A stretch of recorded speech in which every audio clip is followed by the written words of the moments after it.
अस्सलाम वालेकुम नाजरीन, मैं सबीहा तबस्सुम और आप देख रहे हैं अम्बेडकर उर्दू न्यूज़। सबसे पहले पेश हैं सुर्खियाँ। हैदराबाद शहर के चारों तरफ एकसां तरक्की के इक़दाम किए जाएंगे, वज़ीर आला रेवंत रेड्डी का बयान। रियासत तेलंगाना में टेट के लिए हुकूमत की मंजूरी। हैदराबाद में रिश्वत तलब करने वाले सरकारी मुलाजिमीन के खिलाफ अब 24 घंटे की जा सकती है शिकायत। और लोकसभा इंतखाबात से कबल वन नेशन वन इलेक्शन पर रिपोर्ट पेश, सियासी जमातों में तजस्सुस। और अब खबरों की तफसील। रियासत तेलंगाना के वज़ीर आला रेवंत रेड्डी ने कहा कि तेलंगाना में कांग्रेस की हुकूमत मुकम्मल अक्सरियत के साथ कायम हुई है और कुछ लोग कह रहे हैं कि इस हुकूमत का तख्ता उलट दिया जाएगा। उन्होंने सवाल किया कि क्या किसी में इस हुकूमत को गिराने की हिम्मत है। एक गरीब का बच्चा वज़ीर आला की कुर्सी पर बैठा है तो कुछ लोगों के पेट में दर्द हो रहा है। सिकंदराबाद में NH-44 पर एलिवेटेड कॉरिडोर की तामीर का संगे बुनियाद रखने के बाद वज़ीर आला ने कुछ देर ख़वातीन से बातचीत की। बाद उन्होंने मलकाजगिरी पार्लिमानी हल्के के मेरचल में मुनक्किशुन्नी अवामी आशीर्वाद मीटिंग में शिरकत की। वज़ीर आला रेवंत रेड्डी ने अपनी हुकूमत के गिरने की पेशिनगोई करने पर अपोजिशन से पूछा कि क्या साबिक़ वज़ीर आला KCR ने उनके फार्म हाउस में जो इमारत तामीर की थी वो 3 साल के अंदर मुनहदम हो जाएगी। रेवंत रेड्डी ने कहा कि जो लोग धरना चौक को ही हटा देने की बात करते थे वो आज वहाँ धरना दे रहे हैं। इस प्रोग्राम में उज़रा श्रीधर बाबू, जूपल्ली कृष्णा राव और दीगर अवामी नुमाइंदों ने शिरकत की। इस मौके पर वज़ीर आला रेवंत रेड्डी ने कहा कि मुझे ये ओहदा इसलिए मिला क्योंकि मैं अवाम के लिए लड़ा था। उन्होंने कहा कि कांग्रेस को इख्तिदार सिर्फ कारकुनों की मुश्किलात की वजह से मिला है। BRS पार्टी की जानिब से पार्लिमानी इंतखाबात में हिस्सा लेने वाले मज़ीद 4 उम्मीदवारों के नामों का ऐलान कर दिया गया है। पार्टी के सरबराह के चंद्रशेखर राव ने उन उम्मीदवारों के नामों को खतियत दे दी है। वरंगल से डॉक्टर कड़ियम काव्या और चेवल्ला से कासानी ज्ञानेश्वर मुदिराज के नामों का ऐलान किया गया है। ज़हीराबाद पार्लिमानी हल्के से अनिल कुमार और निज़ामाबाद पार्लिमानी हल्के से बाजी रेड्डी गोवर्धन रेड्डी उम्मीदवार होंगे। BRS सरबराह ने पार्टी कायदीन से मुशावरत के बाद इन उम्मीदवारों के नामों का ऐलान किया है। तेलंगाना हुकूमत ने टीचर्स एलिजिबिलिटी टेस्ट टेट के इनेकाद को मंजूरी दे दी है। DSC से पहले टेट मुनक़िद करवाने का फ़ैसला किया गया है। इस सिलसिले में महकमे तालीमात के कमिश्नर को अहकामात जारी करने की इत्तलात मिली हैं। महकमे हायर एजुकेशन की जानिब से जल्द ही टेट इम्तहान मुनक़िद किया जाएगा। हुकूमत को उम्मीद है कि ज़्यादा से ज़्यादा लोगों को DSC लिखने का मौका दिया जाए। वाज़ेह रहे कि हाल ही में तेलंगाना हुकूमत की जानिब से 11,000 से ज़ायद असातिज़ा की जायदादों पर तक़र्रुरात के लिए मेगा DSC नोटिफिकेशन जारी किया गया है। महकमे तालीम ने असातिज़ा के तक़र्रुरात के लिए मुनक़िद होने वाले DSC इम्तिहान से पहले TET मुनक़िद करने की हिदायत जारी की है। National council for teachers education के क़वानीन के मुताबिक जिन्होंने B.Ed या D.Ed पास किया है वो TET पास करने की सूरत में ही असातिज़ा की भर्ती के लिए मुनक़िशुन्नी TRT इम्तिहान लिखने के अहल होंगे। अगर टेट में क्वालिफाई नहीं करते हैं तो DSC इम्तिहानात नहीं लिख सकेंगे। BRS सरबराह के चंद्रशेखर राव ने आइंदा लोकसभा इंतखाबात में निज़ामाबाद पार्लिमानी हल्के से अपनी दोख्तर कविता को टिकट नहीं दिया है। उनकी जगह साबिक़ रुकन असम्बली बाजी रेड्डी गोवर्धन रेड्डी को उम्मीदवार बनाया गया है। बाजी रेड्डी गोवर्धन रेड्डी निज़ामाबाद रूरल असम्बली हल्के से 3 मरतबा मुंतखब हुए थे। गुज़िश्ता असम्बली इंतखाबात में उन्हें शिकस्त हुई थी। BRS ने आज मज़ीद 4 लोकसभा सीटों के लिए उम्मीदवारों के नामों का ऐलान किया है, जिनमें वरंगल से डॉक्टर कड़ियम काव्या, चेवल्ला से कासानी ज्ञानेश्वर मुदिराज, ज़हीराबाद पार्लिमानी सीट के लिए गाली अनिल कुमार और निज़ामाबाद पार्लिमानी सीट के लिए बाजी रेड्डी गोवर्धन रेड्डी शामिल हैं।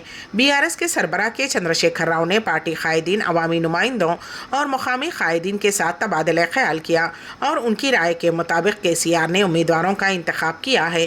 BRS ने अब तक 9 पार्लिमानी नशिस्तों पर उम्मीदवारों के नामों का ऐलान कर दिया है, जिनमें खम्मम से नामा नागेश्वर राव, महबूबाबाद से M कविता, करीमनगर से B विनोद कुमार, पेद्दापल्ली SC कुप्पला ईश्वर, महबूब नगर से माने श्रीनिवास रेड्डी, चेवल्ला से कासानी ज्ञानेश्वर, वरंगल SC डॉक्टर कड़ियम काव्या, ज़हीराबाद गाली अनिल कुमार, निज़ामाबाद बाजी रेड्डी गोवर्धन रेड्डी शामिल हैं। रिश्वत तलब करने वाले सरकारी हुक्काम के खिलाफ अब 24 घंटे शिकायत की जा सकती है। रियासत तेलंगाना में बदनुवानियों की रोकथाम के लिए एंटी करप्शन ब्यूरो की जानिब से ये अहम फैसला किया गया है। अब से ACB हेल्पलाइन नंबर 1064 की खिदमत 24 घंटे दस्तयाब रहेगी। ACB के डिप्टी GC V आनंद ने ट्विटर पर इस बात की इत्तला दी है। उन्होंने बताया कि ACB help desk call centre के लिए खुसूसी इंतजाम करते हुए मज़ीद 2 मुलाजिमीन को मुतय्यन किया गया है। साबिक़ में सुबह صبح 10:30 بجے سے شام 5:30 بجے تک ہی ACB ہیلپ لائن کی خدمات دستیاب تھیں۔ اب یہ خدمات 24 گھنٹے دستیاب رہے گی۔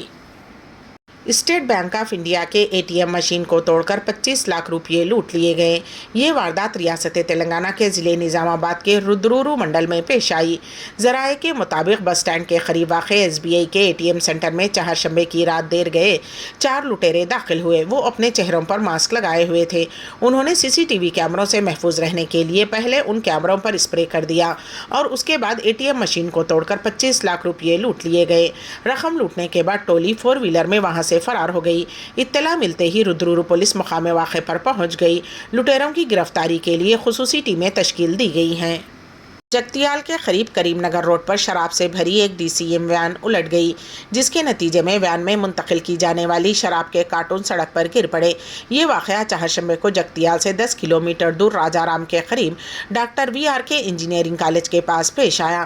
تفصیلات کے مطابق کریم نگر سے 3 وین شراب کو رٹلہ منتقل کی جا رہی تھی، جن میں ایک وین راجارام گاؤں کے پاس بے قابو ہو کر الٹ گئی۔ وین میں 40 لاکھ روپے کی شراب تھی، جس میں 1.5 لاکھ روپے کی شراب زمین کی نظر ہو گئی۔ حادثے میں ڈرائیور اور ایک شخص زخمی ہو گئے۔ لوک سبھا اور ریاستی اسمبلیوں بشمول مجالس مقامی اداروں کے بیک وقت انتخابات ون نیشن ون الیکشن پر سابق صدر رام ناتھ کووند کی قیادت والی اعلیٰ سطحی کمیٹی نے آج اپنی رپورٹ پیش کر دی ہے۔ وزیر داخلہ امت شاہ کی موجودگی میں کمیٹی نے یہ رپورٹ صدر دروپدی مرمو کے حوالے کر دی۔ اس سے قبل کمیٹی کے ایک رکن نے نام ظاہر نہ کرنے کی شرط پر تصدیق کی تھی کہ کمیٹی 2029 میں بیک وقت انتخابات کرانے کی تجویز دے گی۔ کمیٹی کے ایک دوسرے رکن نے بھی نام ظاہر نہ کرنے کی درخواست کرتے ہوئے کہا کہ کمیٹی کا خیال ہے کہ اس کی تمام سفارشات پبلک ڈومین میں دستیاب ہونی چاہیے، لیکن یہ حکومت پر منحصر ہے کہ وہ انہیں قبول یا مسترد کرتی ہے۔ ون نیشن ون الیکشن کی یہ رپورٹ کل 18,626 صفحات پر مشتمل ہے۔ یہ رپورٹ 2 ستمبر 2023 کو ماہرین کے ساتھ اس کی تشکیل اور 191 دن کی تحقیق کے بعد پیش کی گئی ہے۔ مجوزہ رپورٹ میں لوک سبھا، ریاستی اسمبلی اور بلدیاتی انتخابات کے انعقاد کے لیے ایک واحد یعنی مشترکہ ووٹر لسٹ کی طرف بھی توجہ مبذول کرائی گئی ہے۔ اس وقت لوک سبھا اور اسمبلی انتخابات کے لیے الگ الگ ووٹر لسٹیں تیار کی جاتی ہیں۔ اس کے ساتھ ہی بلدیاتی اداروں اور پنچایتوں کے انتخابات کے لیے ووٹر لسٹ ریاستی الیکشن کمیشن کی نگرانی میں ہے۔ اس رپورٹ کے پہلے مرحلے میں لوک سبھا اور اسمبلی انتخابات کی جانکاری دی گئی ہے۔ دوسرے مرحلے میں بلدیات اور پنچایتوں کو لوک سبھا اور قانون ساز اسمبلی کے ساتھ اس طرح جوڑنے کو کہا گیا ہے کہ لوک سبھا اور اسمبلی انتخابات کے 100 دنوں کے اندر باڈیوں کے انتخابات کرائے جائیں۔ یہ رپورٹ کمیٹی نے صدر جمہوریہ دروپدی مرمو کو ایسے وقت پیش کی ہے جب لوک سبھا انتخابات کا شیڈول کسی بھی لمحے جاری ہو سکتا ہے، جس سے سیاسی جماعتوں میں تجسس پایا جاتا ہے۔ ملک بھر میں ناموں کی تبدیلی کی سیاست تیزی کے ساتھ جاری ہے۔ ریاست اتر پردیش میں جس طرح مسلم تہذیب کی علامت والے شہروں کے نام تبدیل کیے جا رہے ہیں، اسی طرز پر چلتے ہوئے ریاست مہاراشٹر کی ایکناتھ شنڈے حکومت نے بھی نام تبدیل کرنے شروع کر دیے ہیں۔ حالیہ عرصے میں اورنگ آباد و عثمان آباد کے ناموں کو تبدیلی کو قانونی شکل دینے کے بعد اب اس حکومت نے ایک اور تاریخی شہر احمد نگر کا نام بھی تبدیل کر دیا ہے۔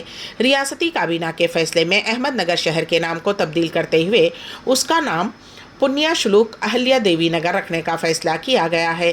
اس کے علاوہ ریاستی حکومت نے ممبئی کے 8 لوکل ریلوے اسٹیشنوں کے ناموں کو بھی تبدیل کرنے کا فیصلہ کیا ہے۔ اگر اقتدار میں آئے تو انڈیا اتحاد کسانوں کی آواز بنے گا، راہل گاندھی کا بیان۔ کانگریس لیڈر راہل گاندھی نے کہا کہ اپوزیشن انڈیا اتحاد اگر اقتدار میں آتا ہے تو وہ کسانوں کی آواز ہوگا اور ان کے تحفظ کے لیے پالیسیاں بنائے گا۔ راہل گاندھی مہاراشٹر کے ناسک ضلع کے چندرواڑ میں NCP کے سربراہ شرد پوار اور شیو سینا کے MP سنجے راؤت کے ساتھ کانگریس کی جاری بھارت جوڑو نیائے یاترا کی مناسبت سے منعقد شدنی کسانوں کی ریلی سے خطاب کر رہے تھے۔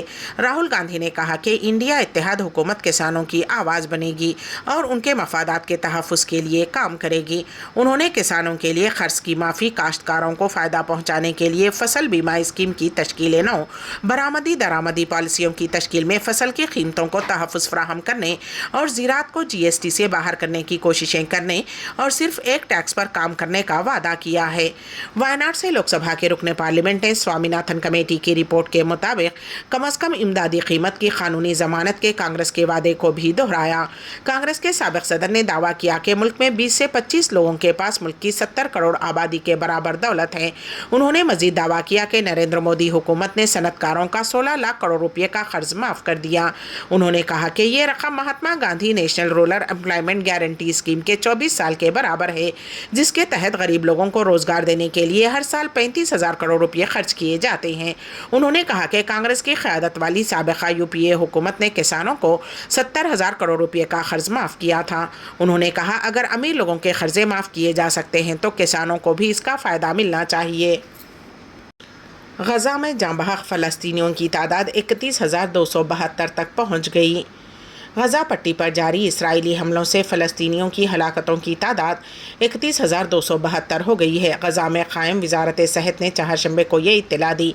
वजारत ने एक बयान में कहा कि इसराइली फोर्सेज ने गुज़िश्ता 24 घंटों के दौरान 88 फ़लस्तीनियों को हलाक और 135 दिगर को ज़ख्मी किया, जिससे गुज़िश्ता अक्टूबर में इसराइल और हमास के तनाज़े के आगाज़ से अब तक हलाकतों की मजमूई तादाद 31,272 और 73,024 लोग ज़ख्मी हो गए हैं। इस दौरान मशरिक़ वस्ता में फ़लस्तीनी पनाह गज़ीनों के लिए अक़वाम मुत्तहिदा की रिलीफ एंड वर्क्स एजेंसी के कमिश्नर जनरल फिलिप लाज़ारानी ने तनाज़ात की वजह से बड़ी तादाद में बच्चों के ज़ाया होने की मज़म्मत की। उन्होंने एक बयान में कहा कि ये चौंका देने वाली बात है, सिर्फ 4 माह में गजा में हलाक होने वाले बच्चों की तादाद दुनिया भर में 4 साल की जंगों में हलाक होने वाले बच्चों की तादाद से ज़्यादा है। ये जंग बच्चों के ख़िलाफ़ जंग है, यह उनके बचपन और मुस्तक़बिल के ख़िलाफ़ जंग है। वाज़ेह रहे कि जनूबी इसराइली सरहद से 7 अक्टूबर को हमास की जानिब से किए गए हमले के जवाब में इसराइल गजा में हमास के खिलाफ बड़े पैमाने पर हमले कर रहा है। हमास के हमले में तकरीबन 1200 अफराद हलाक और 200 से ज़्यादा इरगमाल बनाए गए थे। एक हिंदुस्तानी जो निकला था अपने प्यारों से मिलने और एयरपोर्ट पर अल्लाह को प्यारा हो गया। पेश है इस सिलसिले में हमारे नुमाइंदे केन वासिफ की रिपोर्ट। एक मुसाफिर जिसे दिल्ली जाना था, रियाद एयरपोर्ट पर राह बदल के अदमाबाद हो लिया। तफसीलात के मुताबिक सलीम शरीफ नामी एक हिंदुस्तानी चहारशंबे की शब किंग खालिद एयरपोर्ट रियाद पहुंचा, बोर्डिंग कार्ड हासिल किया, इमिग्रेशन काउंटर से गुजरकर वेटिंग लॉन्ज में तैयारे में सवार होने के इंतज़ार में था कि उसे शदीद दिल का दौरा पड़ा और वो अपने खालिक़ हक़ीक़ी से जा मिला। निकला था वतन में अपने प्यारों से मिलने और अल्लाह को प्यारा हो गया। मारूफ समाजी जहद का शहाब कटोकाट के मुताबिक सलीम शरीफ कुछ अरसे से सख्त अलील था। वो पिछले 7 साल से रियाद की एक तामीराती कंपनी में बहैसियत ड्राइवर मुलाजिम था। माली तौर पर परेशान सलीम कई रोज़ से घर जाने की कोशिश में था। आखिरकार खालिद और गुलजार नामी उसके अहबाब ने ए टिकट वगैरह का इंतज़ाम किया। क्योंकि वो शदीद अलील था, मदद के लिए खालिद उसके हमरा जा भी रहा था। मगर फ़्लाइट में बोर्डिंग के से कुछ पहले व्हील चेयर पर सलीम दिल का दौरा पड़ने से जाँ बहक हो गए। शहाब कटुकाट ने फौरी तौर पर मदद करते हुए सलीम की रियाद में तदफीन की सारी कार्रवाइयाँ मुकम्मल की। जलालाबाद यूपी के रहने वाले सलीम की जल्द ही रियाद में तदफीन अमल में आएगी। अम्बेडकर उर्दू न्यूज़ के अख्ताम से क़ब्ल दोबारा सुर्खियों पर एक नज़र। हैदराबाद शहर के चारों तरफ एकसार तरक्की के इक़दाम किए जाएंगे, वज़ीर आला रेवंत रेड्डी का बयान। रियासत तेलंगाना में टेट के लिए हुकूमत की मंजूरी। हैदराबाद में रिश्वत तलब करने वाले सरकारी मुलाजिमीन के खिलाफ अब 24 घंटे की जा सकती है शिकायत। और लोकसभा इंतखाबात से क़ब्ल 1 नेशन 1 इलेक्शन पर रिपोर्ट पेश, सियासी जमातों में तजस्सुस। इसी के साथ ही अम्बेडकर उर्दू न्यूज़ यहीं पर इख्तिताम पजीर होती हैं, तो दीजिएगा सबिहा तबस्सुम को इजाज़त। अल्लाह हाफिज़।